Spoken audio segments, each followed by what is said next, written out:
অনেকেই আমার কাছে জানতে চান, ভাইয়া বিএসসি ইঞ্জিনিয়ারিং পাশ করে আপনি কেন ফটোগ্রাফি করছেন, কেন ফটোগ্রাফার হয়েছেন? ভালো একটা জব করলেই তো পারেন।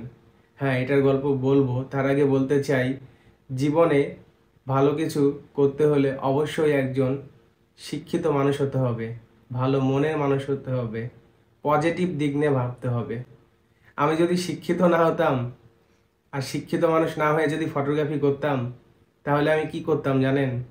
মূর্খের মতো মানুষের বিজনেসের পিছে লেগে থাকতাম, মানুষের বিজনেস নিয়ে মাতামাতি করতাম, কার কি আছে না আছে সেগুলো নিয়ে কমেন্ট করে বেড়াতাম, অথবা কোনো একটা বিয়ের প্রোগ্রামে গিয়ে ক্লায়েন্টের সাথে সম্মান দিয়ে কথা বলা শিখতাম না, বা সম্মান দিয়ে চলতে পারতাম না, কোনো ফ্যামিলির সাথে ওঠা বসা করা শিখতে পারতাম না, কিভাবে কোথায় চলতে হবে, কোথায় কি লিখতে হবে, কোথায় কি কমেন্ট করতে হবে, সে জ্ঞান আমার মাথায় থাকতো না, কারণ আমি মূর্খ হতাম। আর শুধু ইঞ্জিনিয়ারিংয়ের কথা বলছি না, অবশ্যই পড়াশোনা করে শিক্ষিত হতে হবে।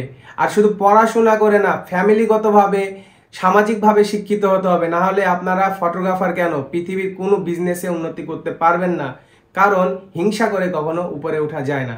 ওকে, গল্পটা এখন বলি। আমি ইঞ্জিনিয়ারিং পড়েছি ইঞ্জিনিয়ার হওয়ার জন্য, ভালো জব করার জন্য, বাট ছোট থেকেই ফটোগ্রাফি বা ক্যামেরা মোবাইল নিয়ে ঘাটাঘাটি করতাম, শখ ছিল।